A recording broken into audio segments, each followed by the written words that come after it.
and welcome to the Hollywood Outsiders special WandaVision AfterHO. Today and each week after, we will be talking all about WandaVision, one episode at a time, what it means for the show, and also what it could mean for the MCU. These will be in the feed every Monday after a new episode, but if you support us on Patreon at patreon.com/The Hollywood Outsider, you will get early access by a few days. Now let's get on with the show.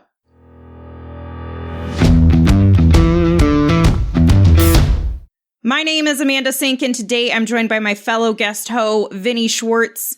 Howdy. Howdy, sir. How'd you feel about this episode? A lot better than the previous ones. Yeah, you're starting to really get into the groove of it. Even though there's still some sitcom in it, though, right? You're okay with that? Well, like I said before, I was always okay with that. It's just sometimes it stretched a little thin. And even last week, made me excited for this week. But this week made me so excited for next week. Yeah. Are you talking because of the big ending? Because of just stuff happening. Lots and lots of stuff. Well, before we get into this, keep in mind we are full spoilers here. If you're listening to this and you haven't watched the latest episode 5, I don't know why you're here, but we appreciate it, I guess. So let's talk about what the hex is going on. We're going to discuss our overall thoughts of the episode, key characters, and dissect the plot points to figure out what is going on in this episode 5, on a very special episode, is what it's titled, written by Peter Cameron and directed by Matt Shakman. As Wanda and Vision are struggling to grapple being new parents, the twins find new powers, S.W.O.R.D attempts to reach Wanda in Westview, and Vision begins to question his reality. Now, before we get into these crazy big plot points, we're going to give you a rundown of some of the random pieces of information we feel like maybe you should know about in case you don't. Right, Vinny? Sure. For the first time, we get the names of Wanda's parents. Now, not the first time ever, because in the comics, they're known as Django and Maria. But in the MCU, they have not been alluded to by name. And so now we know it's Irina and Oleg Maximoff. Yeah, and I don't really think that has any super huge significance, but no, it's cool. Just, yeah. But it's different from the comics, so people like to know what happens in the comics, what happens in the show, the differences, just that fun random information. And then we have a bit of, what's the word I'm looking for? Obvious? Validation? Yeah. I guess would be for you. Either validation or Darcy Lewis is going to come at you for copyright. Now that she's named the anomaly surrounding Westview the Hex. She stole that from me. Right. I'm sure that's... She did. Yep. Mm-hmm. Yep. You're right. You were the original. I am. So when you start getting those Disney checks, let me know. I'm not going to be on this show, I'll tell you that much. But due to the hexagonal shape of the force field around Westview, she decided to go with Hex, which also ties into Scarlet Witch's Hex-like powers. Hex bolts and hex spheres. All of the hexiness going on. We also know that Vision's corpse is physically present in Westview. It's not anything that Wanda is manifesting. It's not anything that she is hallucinating, including the very horrific image that we saw at the end of episode 3, where he was very much so the dead Vision that the MCU films remember him to be. And that was very real. So that was something that, again, is a little bit of a validation, but also changes, I think, the shape of what we know WandaVision to be in the show, within the show. Yep, like I said before, corpse puppet. Corpse puppet, indeed. So can we talk about the incident in which we're kind of clued in on that it's actually his body? Yeah, sure. So we get confirmed footage later, interestingly enough, from S.W.O.R.D's headquarters, where they were keeping Vision's body for whatever they're doing with it, all kinds of experiments and whatnot, where Wanda just kind of storms in, busts stuff up, and dips out with it, which raises some questions as to how she found out what they were doing with him and their need to upgrade security. Yeah. I mean, to be fair, it is Scarlet Witch that they're up against, so not much is going to be able to hold her back, but it is one thing to figure out, and something we don't know. How did she determine this super secret location of his body or his parts? I mean, it was his body. He was just, a little bit here, a little bit there. Yeah. Which I'm sure was not the way to present that to her. I mean, I'm sure they weren't expecting visitors, but at the same time, like, having him on different gurneys probably wasn't a good look for them. No. I mean, what was she going to really expect, though? Like, of course, they're going to take him and use him for science or really what we don't even know what they were doing with him. No, again, they just kind of had him there working on him, doing who knows what. But it's just interesting to think about how she came to know about this information, like who tipped her off, and why did they wait so long to notify everyone else? Like, you don't think it's important to let the Avengers or other law enforcement know that, hey, a rogue ex-Avenger just kind of strolled in and took another ex-Avenger's body and disappeared? Which apparently is against so many codes. The Sokovian codes and the Vision's living will codes and all of these different codes. I'm like, who has really thought this extensively about what to do with their dead robot pieces? It's weird. Well, the ultimate robotic AI being would. Oh, yeah, I guess that's a good point. And we also get a little nod that Wanda doesn't have her superhero alias at this point. Yeah, that is correct. No funny nicknames, as they put it.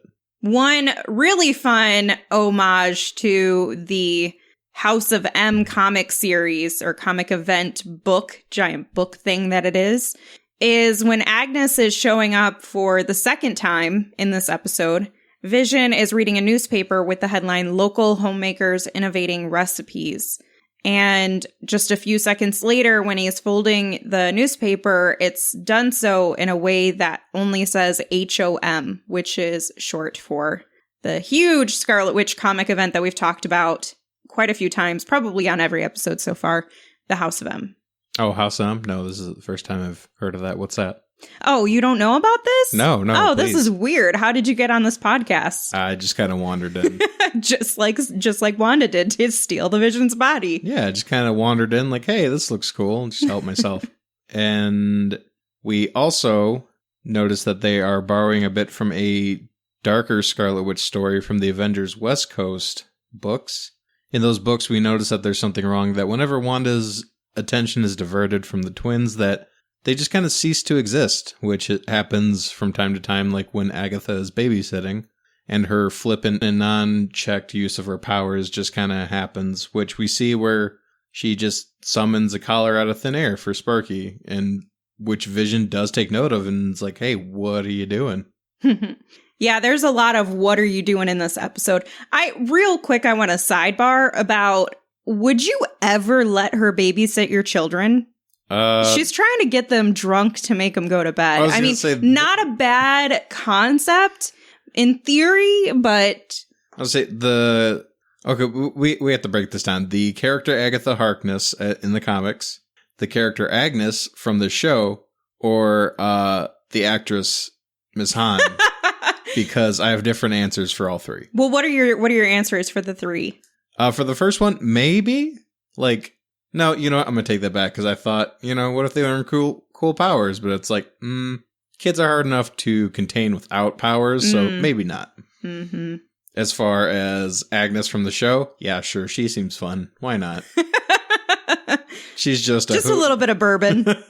She's just a hoot and holler to have around. It's fine. What's a little bourbon? It helps with the teething. It's fine. I'm sure somebody did it at some time, and the kids turned out just fine. Oh, somebody try an entire generation. Yeah, and they turned out okay, I guess. So, that's fine. And as for the actress, yeah, of course, because then we get to hang out. And she seems hilarious. I definitely want more of her around. I mean, hopefully her character stays. If we're right, like we have been this entire time so far, not to brag. Toot toot. But now you're getting ahead of yourself. I know, I am. They're going to take a sharp right turn. You're just going to run face first into it and like, oops. So another fun piece of information that we noticed is that in most of this episode, the twins, which grew up very rapidly, and we'll talk about that, are dressed in red and green, which is definitely a nod to their parents' favorite color schemes. And it also appears to mirror the colors they adopt when they grow up to be superheroes themselves. Billy becomes hex-wielding Wiccan, who favors red, while Tommy favors green, like his uncle Pietro. We'll talk about him too, don't you worry. As Speed. Yeah, I noticed that too, and I thought that was a fun little nod, especially because I actually really like Wiccan's character design. Like his costume is really simplistic, but it's still really striking and cool looking. If you never checked out any of those characters, check out some like Young Avengers comics with Wiccan in them. Pretty cool character, pretty entertaining book line, and also we have the name Sparky for the newly found dog that, interestingly enough, Wanda didn't make. It, as far as we know, wasn't already within the anomaly, and she may or may not have any kind of agency over it, kind of like her twins. The name Sparky is, of course, significant due to the fact that the dog that the Vision family has in the Vision's comic book is also named Sparky. A little bit more of a gruesome tale in that than compared to the show, so little more tame. yeah definitely. No dog brains extracted. I thought it was sweet to introduce the dog, but it's real morbid to have it die in the same episode. Yeah. Like, hey honey, we got a dog. Hey honey, can you bury the dog? I mean, Vision literally says, he's like, well, it's not every day they get a dog and bury it on the same day. And honestly, they take it pretty well. And that could be because of their very hypocritical mother, who's talking to them about how you have to accept death. Some things are forever and you can't run away from it. And the fact that they're technically like death. 2 days old. They're not even 2 days old, are they? I mean, like, are we in a full 2 days? I don't think so. I'm just like ballparking it, somewhere around there. Just like in current day with the coronavirus, time is not real. Time's an illusion. Time means nothing. We always talk about what the commercials mean because they have some significance. And there's a really interesting theory that I'm not going to take credit for. This is on the interwebs, but I am going to share it with you because I thought it was interesting. This Lagos ad is a reference to the Infinity Stones, and you can actually see, based on this theory that it was come up with, all of the commercials represent the Infinity Stones as we've gone along. So the toaster was about power, the watch was time, the Tesseract-shaped bath powder was space, and then here with the red liquid spill as a sly nod to Aether being reality. Yeah, in Thor 2 Dark World, I think is the subtitle. Sorry, I remember nobody remembers that movie. I remember all of 2 minutes of that movie, if I'm being generous. But yeah, I believe it's pronounced Aether, is some red liquid that I think the elves use for something. Again, I'm gonna sound so dumb, and every hardcore Marvel fan is gonna be like, you idiot! How could you forget that this, that, and that? And like, well, you see, that movie was boring. But yeah, that turned out to actually be the Reality Stone. So yeah, the idea that these could be related to the Infinity Stones is interesting. We'll see more as we get more episodes, and I'm sure whatever the Mind Stone one is should be real interesting.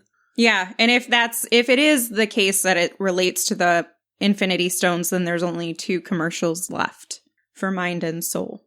Which, speaking of the Infinity Stones, kind of backtracking a bit to how this Vision is actually his body being corpse puppeted around. Sorry, I truly like that phrase. It's catching on, just like the hex is. I mean, it's awful when you think about it, but it's really funny to me. So this Vision is depicted as having a Mind Stone and still having some powers related to that. Mm-hmm. So I've been thinking about this like since about episode 2, and I'm like, oh yeah, he does have the Mind Stone in his forehead still. So that makes me wonder if she's made some kind of like pseudo Mind Stone. Oh, like she's created her own copy of it. I mean, it's got to be it's got to be close in some ways because she got her powers from the Mind Stone. And he's able to control, well, whether he can fully control things or not is yet to be determined because of their conversation where he says, you can't control me like you can them. And she said, can't I? Right. So in some ways, she has control and power over him, but he has had a lot of autonomy in his actions. I mean, even unveiling Norm's reality and his personality underneath, that wouldn't have been Wanda. So this has to be him acting on his own accord. So he has some control, and if he has that level of control, him using his powers to do stuff like that would have to truly exist in some form. So right. I think that's a really good point. Right, and again about the whole thing with Norm and going to work, we actually find out that Wanda pretty much sends him to work as part of the quote-unquote script to kind of like get his mind off things when he starts asking too many questions or like starts realizing things. It's like she sends him off to work to do something to kind of not only change the scene, but also divert his attention elsewhere. So he just kind of glosses over it and goes back to, oh, well, you know, whatever. This is how things are. Everything's fine. Ha ha ha. Yeah, let's talk about that abusive relationship that's going on here. I mean, when you think about it, there is the power dynamic and the imbalance in their relationship is not even true to what they are, but Wanda doesn't seem to care about that because as long as she has him in any capacity, then that's all she cares about. And she will not let that go. So I think with this episode, what we're starting to see is not only is she not allowing anybody else to interfere with her plan, but I wonder how far she's willing to go to stop Vision from interfering with her plan. Which is interesting that you bring up like the power dynamic, because thinking earlier back to the ad, they have a moment where, you know, the woman clumsily knocks over something like, oh, whoops, silly me, cleans it up with the paper towels. But then the husband knocks over something. And before, these ads have been kind of tried and true to the era and little, you know, misogynist and whatnot. But then we get to this ad and the husband makes a mess and they go, husbands can use it to clean up too, which I thought was kind of interesting. And it just kind of clicked something when you said that. So I don't know if that's also kind of related or not. Yeah, I mean, I definitely think the commercials have some connection to the episode beyond just the potential Mind Stone concept. We've talked about that in the previous episodes, how the commercials directly relate to what's occurring in that episode. Another thing that's brought to the forefront in this episode is that there's no children in Westview, that, as Vision points out, which, I mean, you kind of like go back and you think about it, because I know I did, and like, oh yeah, besides their kids, there's no other children that are ever shown in this entire show, even though they have a whole thing that's for the children. Say it with me. For the children. And what happened to Dottie? Like, she's been gone for a minute. Oh, yeah. I mean, I guess she's not an important enough main character. She seemed like she was an important character. I'm sure she's going to come back, but I wonder what's happened to her in the interim, because she also was not one of the formally identified characters on S.W.O.R.D's behalf. When they were going through Jimmy had his little like board working. Yeah, the roundup where they found the real. Yeah, that's a good point. So I'm curious, that's got to loop around in some way. I mean, she did have that weird moment where she accidentally cut herself, and that actually ends up being a part that Wanda cuts out of the show. So she definitely has some kind of greater role to play. Another fascinating and to be determined piece of information is Monica, when she has her test results, and that's kind of what the episode opens on, is her recalling what she felt with Wanda, when she talks about how much grief there was and how little control she had. And so they're doing all of these tests on her and her clothing just to see what comes back from it. And her test results are completely blank.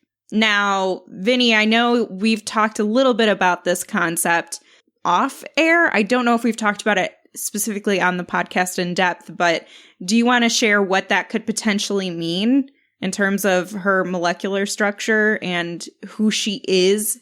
Well, depending on what these tests mean, she could have received some kind of body-altering magic or power or something, either going through the barrier or interacting with Wanda or something that's going to slowly give her powers, just like she has powers in the comics and for a little bit is called Captain Marvel or Photon.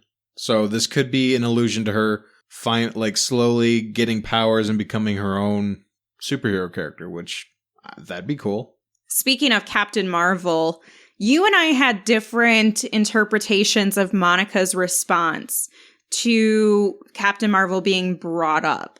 Now, when they bring it up, she's obviously she doesn't have the response we would have anticipated her to have, right? Like, she's not happy and excited to talk about Captain Marvel. She completely deviates. I felt like maybe it was a tender subject and she just didn't want to talk about it, but you felt a little differently. Right?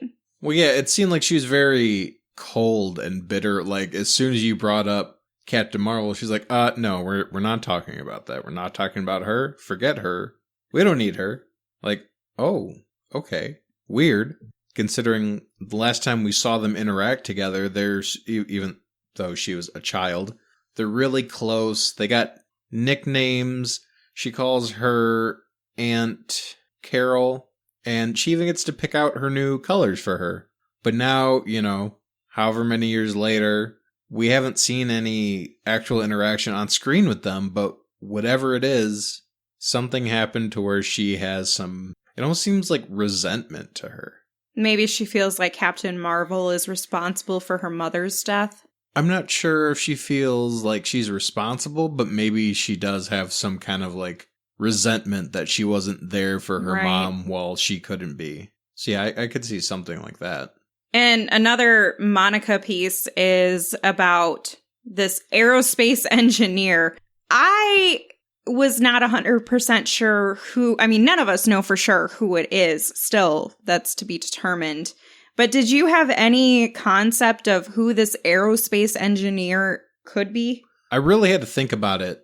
And the obvious answer, just because, they want to get all this tied together, and they've already said that they're making a Fantastic Four movie, could be Reed Richards, aka Mr. Fantastic. I mean, that could be an interesting way to do it, but as for why he would be around but not the rest of the team and what's taken them this long, I don't know. It could be him. Another one I didn't think about. I had to go back and really think through already introduced characters. If you go back to the first Iron Man movie, Rhodey actually has a background in aerospace. I don't remember exactly what it was. I should have wrote it down. But he does have that background, so she could be calling in War Machine. Who knows? Another concept of who it could be is Adam Bernard Brashear, known as the Blue Marvel, who is another Marvel scientist, the one who led the 616 version of the Ultimates with Monica on the team. Yeah, not familiar with that character at all, so... me either. I'm just bringing this information forward. I mean, I don't know how prominent he is, but Marvel's done a great job with Guardians of the Galaxy. I'm sure I'm not as big of a comic book nerd as some other people. I mean, you're pretty nerdy. I mean, yeah, but at the same time, someone's always going to be smarter. Like, you're never the smartest person in the room, that sort of thing. But you're still a big old comic nerd. I am, but I didn't know that I could enjoy watching a talking raccoon tree man team up with an invisible man, a green badass, and the guy from Parks and Rec to do crazy space Wow, stuff. this is a fantastic description of Guardians of the Galaxy. But see, all to an amazing playlist, right? Just amazing. Just amazing. It's honestly, it's one of my top Marvel movies. And, you know, I can remember seeing that trailer with that Elton John song. And I'm just like, what is this? What are you doing, Marvel? This is not, what? Are you for real? This is what you're doing? Okay, wow, okay. Superhero movies are sliding back down. This is how it's going to go.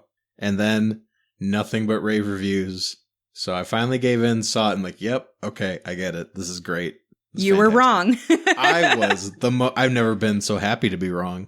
Great movie. So who knows? Maybe they bring in the Blue Marvel and make him just the coolest guy ever. Or maybe, just maybe, it's that other blue guy. Yeah, the one from Blue Man Group. Yeah, that one. I could see that. So let's start talking about some of the important moments that happen in this episode that really drove it forward. First and foremost, Billy and Tommy went from newborns to 5 to 10 years old all in like a single day.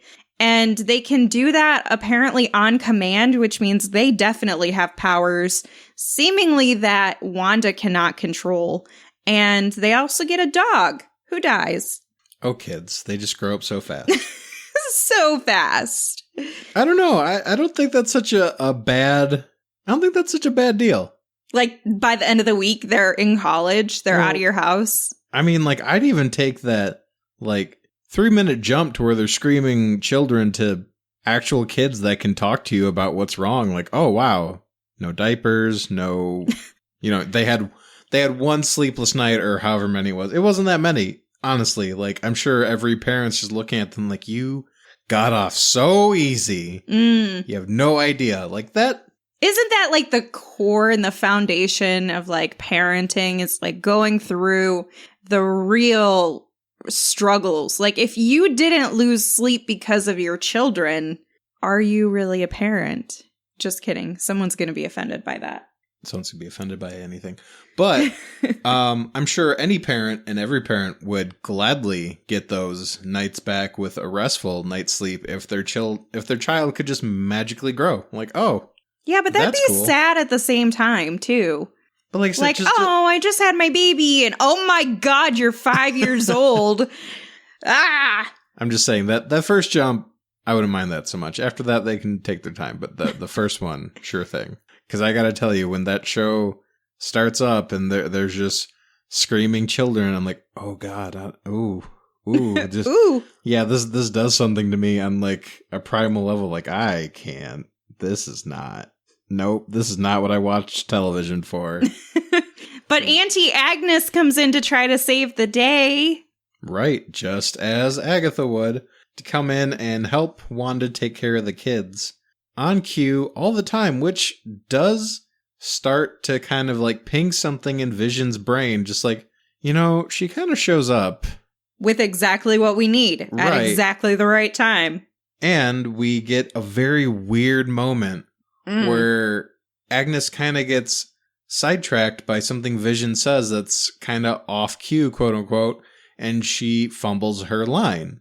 So she kind of just turns to Wanda. It's like, do you want me to take that from the top? Should I do that again? Like, do you think we should do that again or just move on? Because you want me to take care of the kids, right? So let's just, let's do it. Yeah, and jazzercise. And like Wanda has this look that's kind of half like, what do you talk about? And sure, and half like, okay, yeah, okay, just stop talking. Yeah, like not so overt, like just roll with it. And then Vision's just like, no, actually, what's going on here? Like, how did you not notice the weirdness? That was super weird. People don't behave that way. What's happening? I appreciate that if they're going to give him autonomy of himself, that they're not treating him like an idiot. You know what I mean? Like, he's going to realize those things.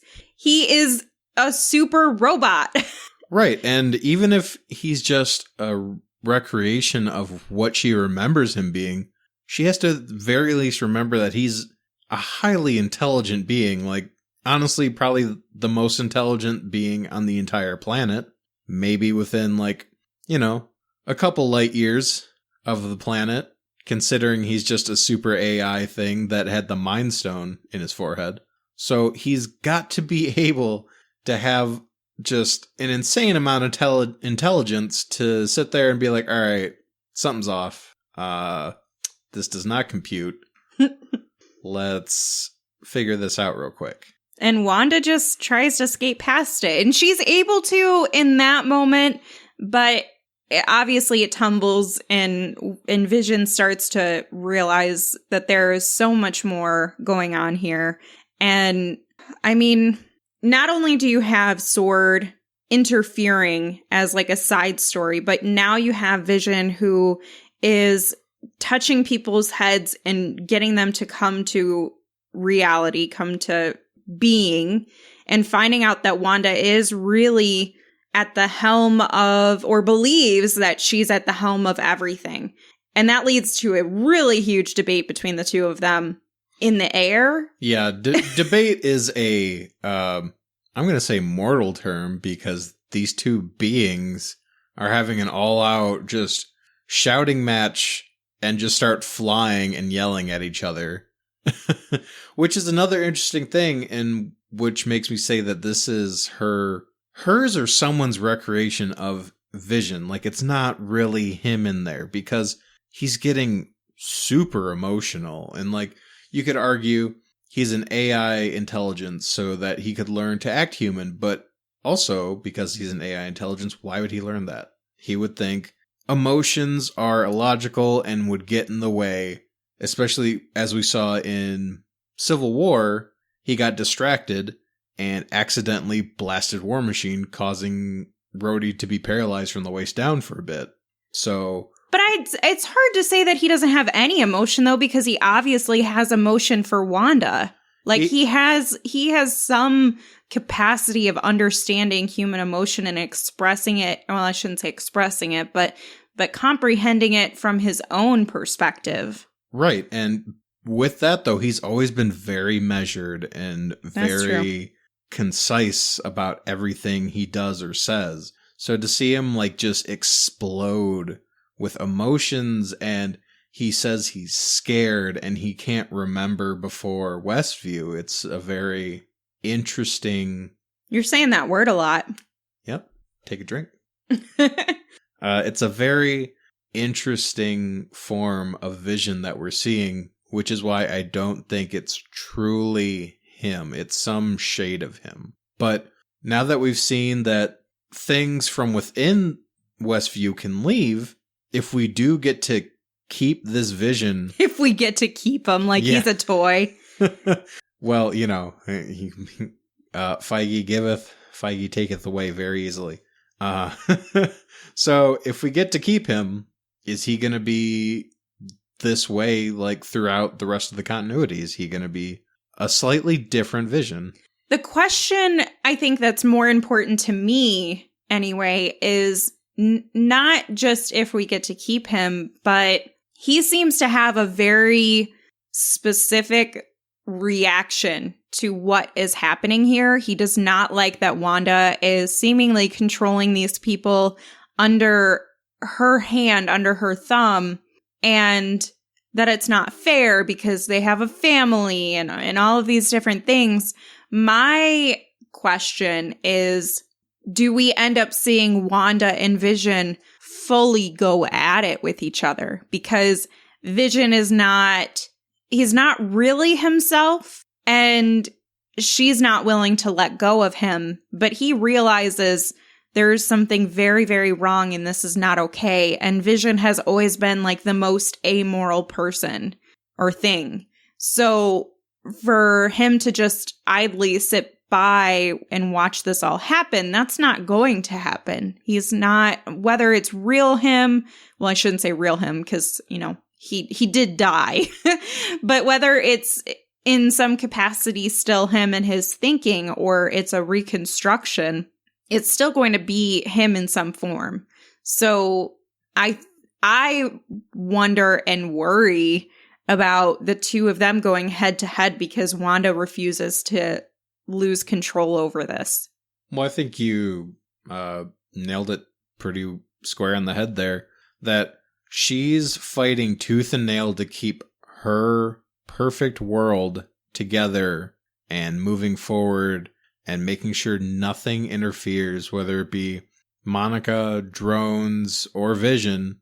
She's gonna make this work no matter what, because she even says that she's not gonna let anything happen, and she's not gonna let anything take away her happiness or her family ever again. Yeah.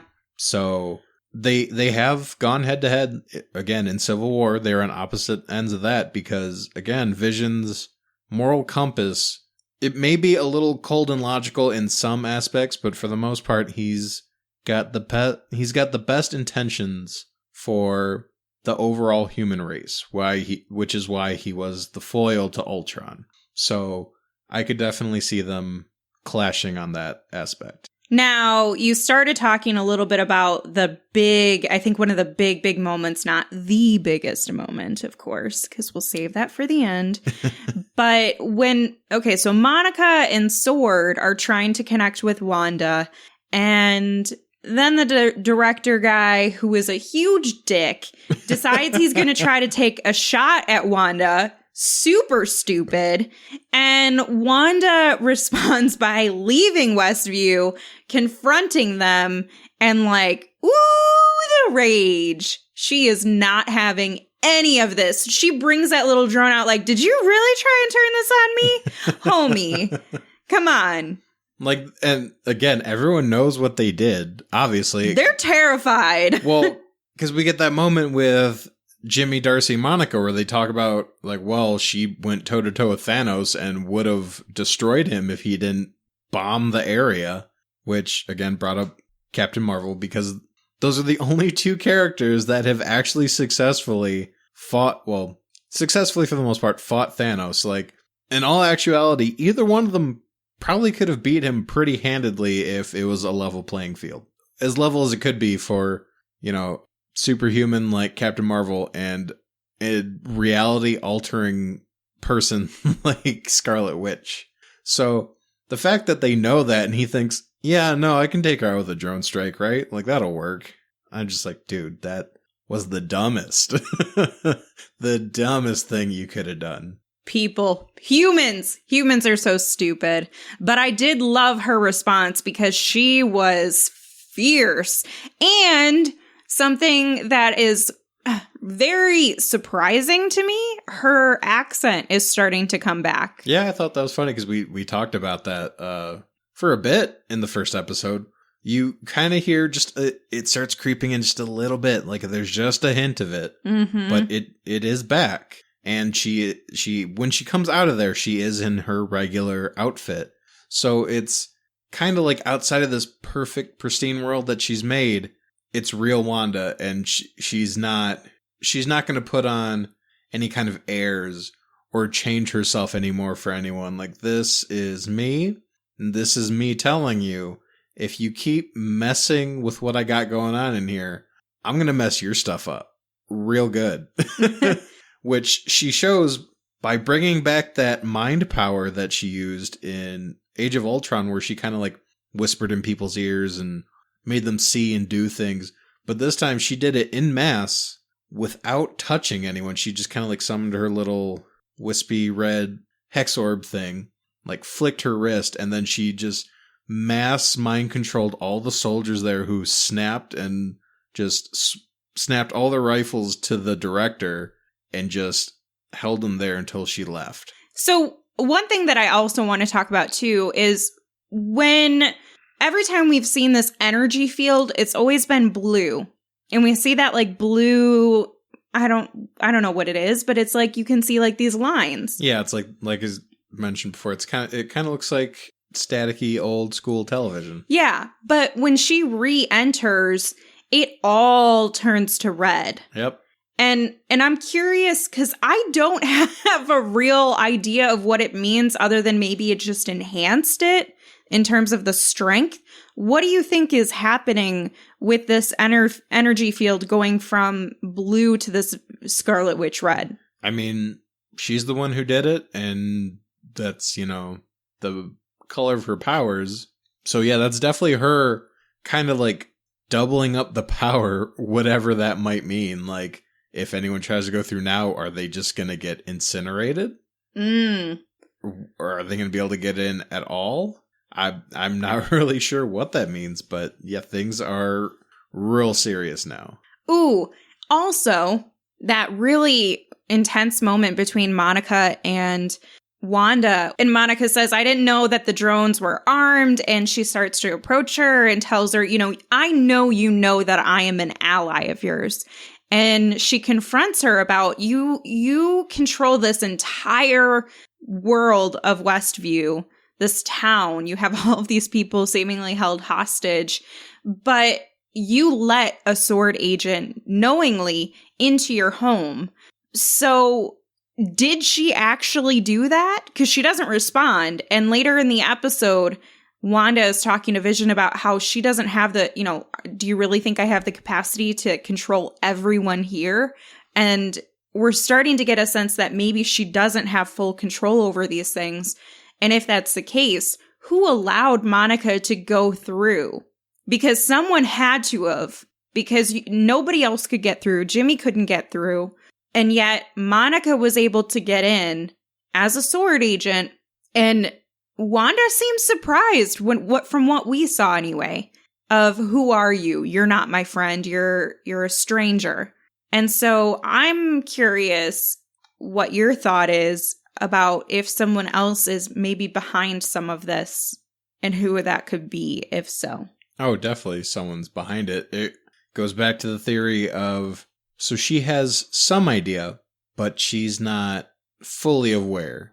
And that is later kind of expounded upon by saying she doesn't know how it started, and she doesn't have full control of everyone and everything, which we've seen throughout the show.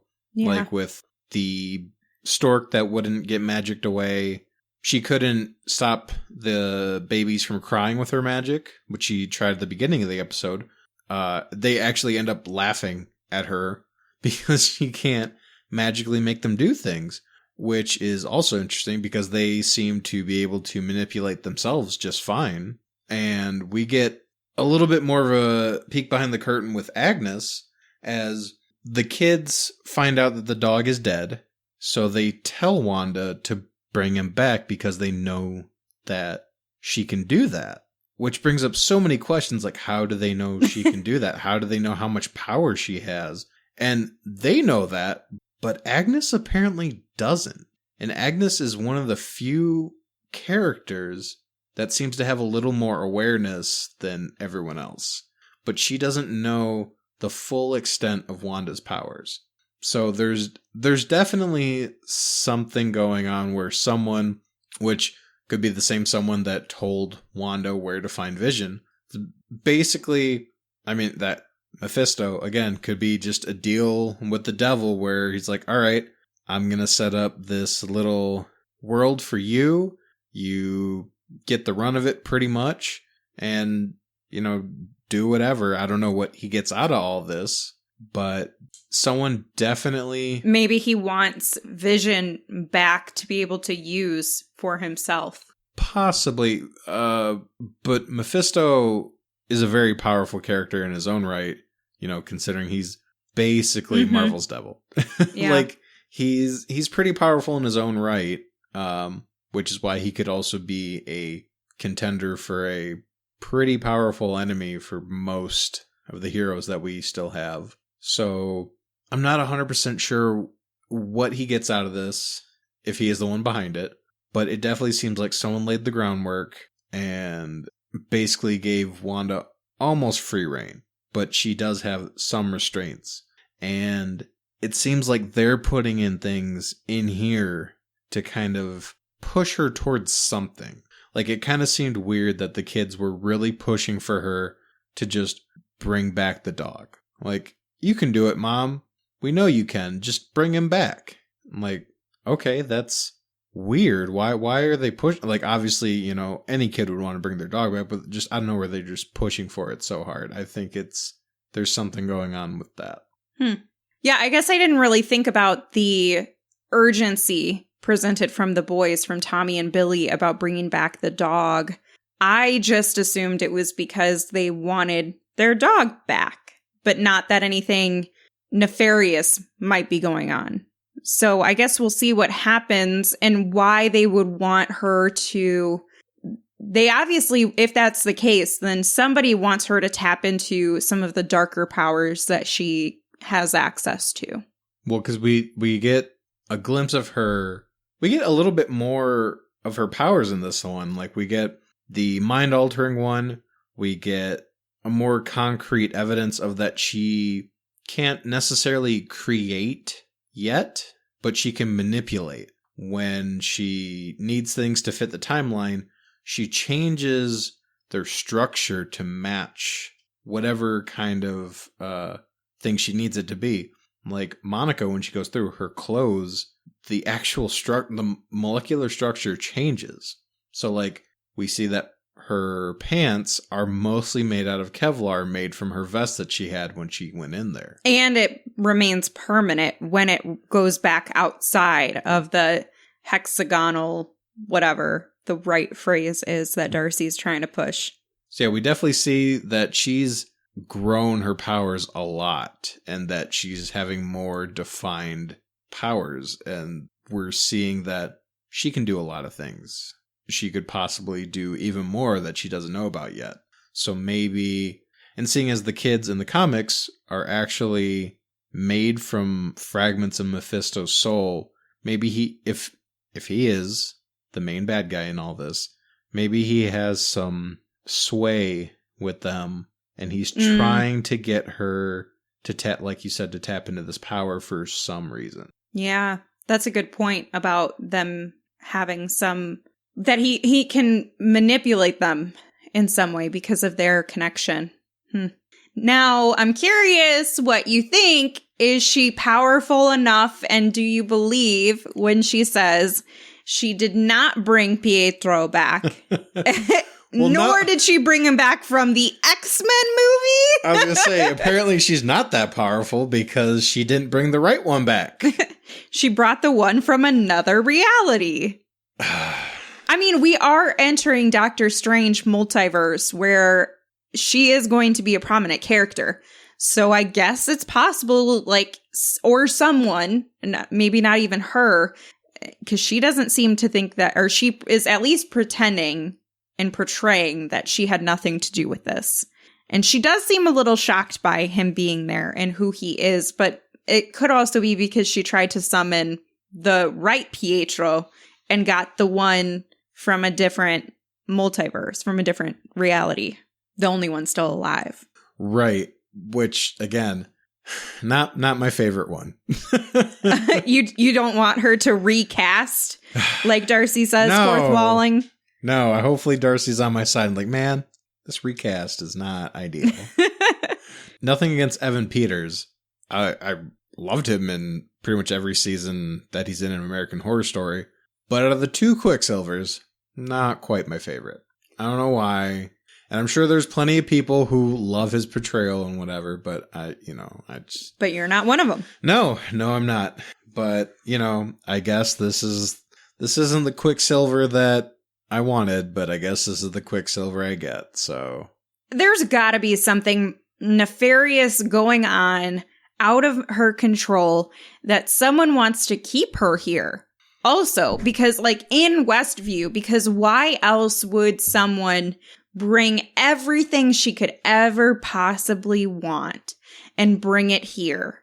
You know what I mean? Like, not only does she have Vision, but then she gets her children. And then she gets, she has her friend Agnes or Agatha. And then now she has her brother back because there's been enough mention about her having a brother and the sadness that comes from that. Now he's finally back. Someone wants to keep her here for some reason. Yeah, I mean, that's definitely the main point of Westview, is to keep her here. Whether if that's someone doing that for her or if this is just what she wants. Like she influencing her. Yeah. So I thought of that too, about like, well, what if this isn't actually, I mean, it's not her brother from this universe. It's Quicksilver from a different one.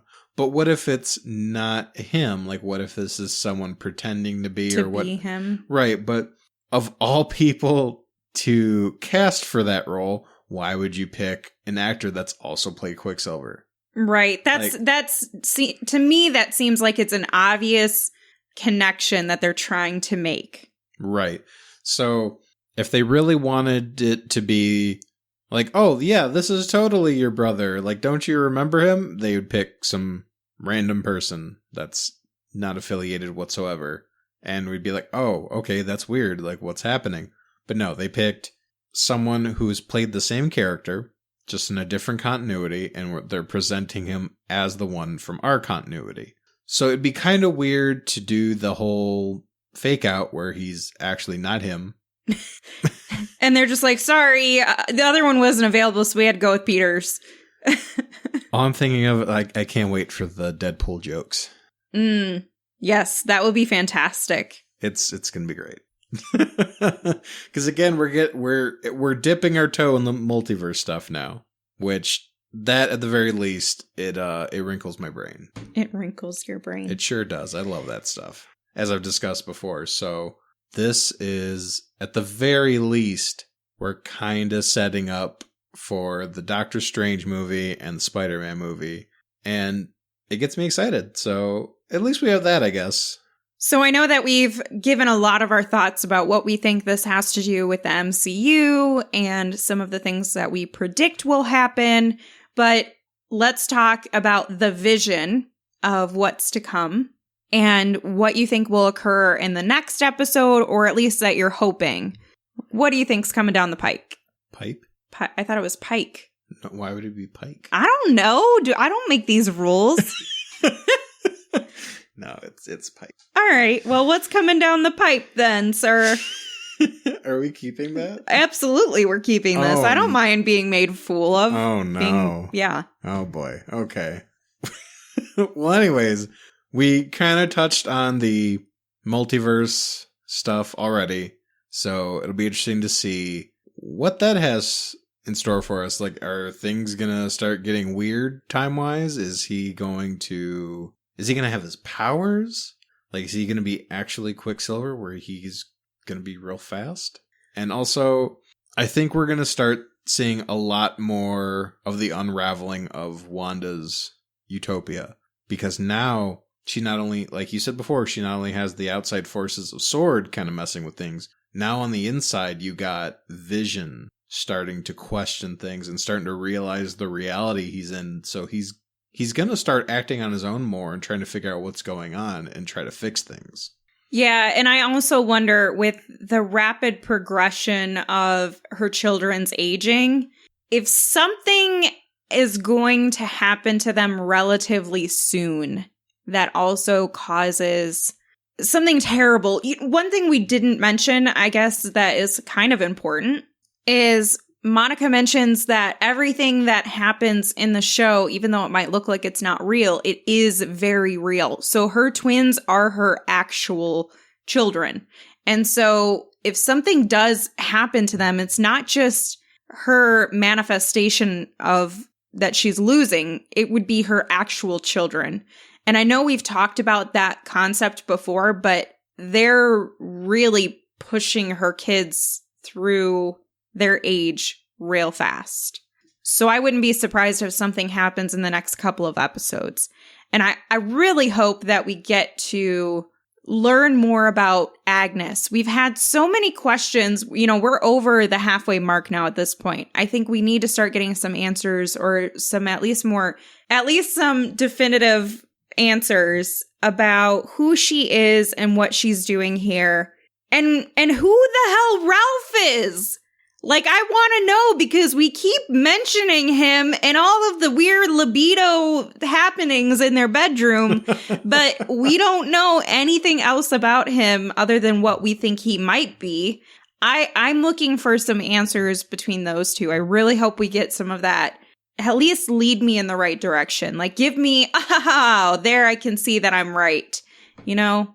I'm going to laugh real hard when he's just some random, like, slob. Just some random, normal, like he's the mailman's best friend. Like, watch he be basically Jackie Gleason from the Honeymooners. Just some random, just every man who's just, you know, one of these days, Agnes. And we're just be like, oh, that's a letdown. I mean, it's just one possibility, but I could kind of see that. I think we're going to get some more important and concrete answers about her next episode. I really feel like next episode's going to be really good for that kind of stuff. I sure hope so.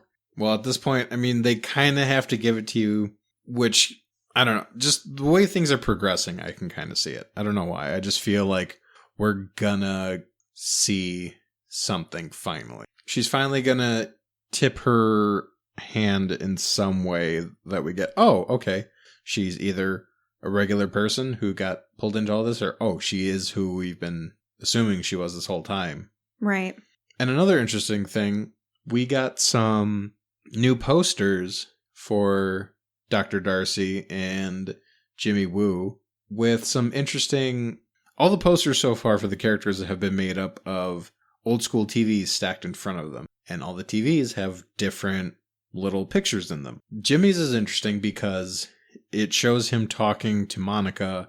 It looks like in Westview, and you kind of see a little bit of her shoulder, and it kind of looks like her superhero costume. So again, hinting on that she might get powers in this. But Darcy's is extra interesting because one of her screens is some weird, garbled, black and white image that you can't really tell what's going on. The only other character that has this is Agnes. So whatever that could mean, we're not really sure yet. She also has a weird costume in one of them. Like, one of them's placed directly below chin level around her chest, and she has these very ornate red, that they almost look like an S and a backwards S on her chest, and it's a very unique look. It's very striking. Like, it's got to be something. So either she goes in Westview at some point and these are her clothes for some reason, or it points to some greater meaning that her character is going to fulfill. I'm sure there are plenty of ladies out there that would love to see more Darcy in fully fledged out, promising, interesting character that has much to do. Well, I like someone's recommendation that her and Jimmy just go around doing like X-Files style stuff. I'm on board. Now, I know you said you like her in just small increments, but yeah. I like her in whatever measurement we can get her in. Are you trying to... I sense a little bit of superiority in your voice. Like, you know what? No, I want to see her all the time because I think she's great and you're just wrong.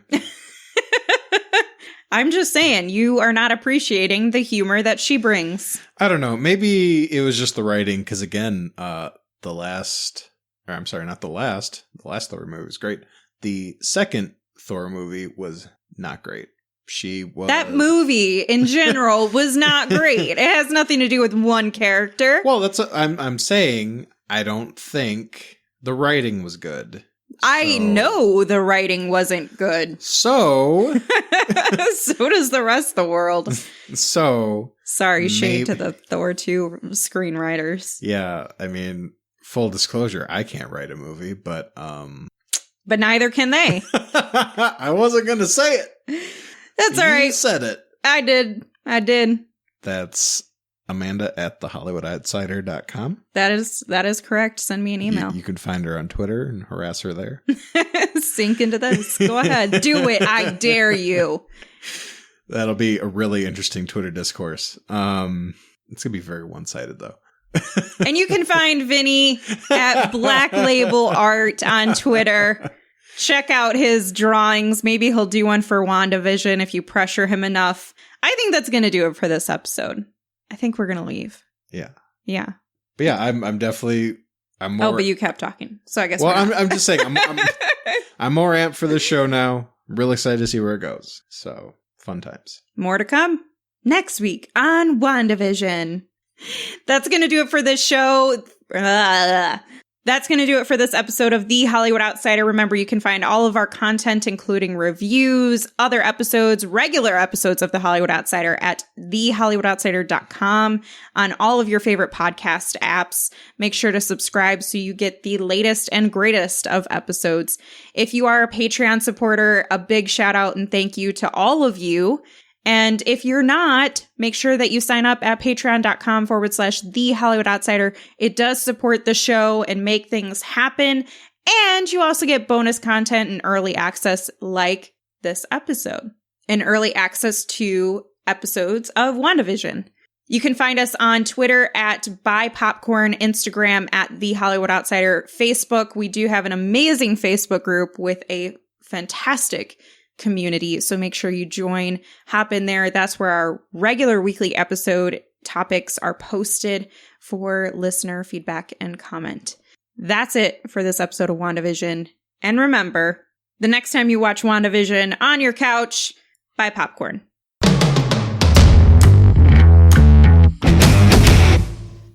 You forgot your own outro. I sure did. I didn't write it, man. Well, I guess I wrote part of it. Don't judge me. It's literally a riff on the normal one. All right, look, stop throwing shade.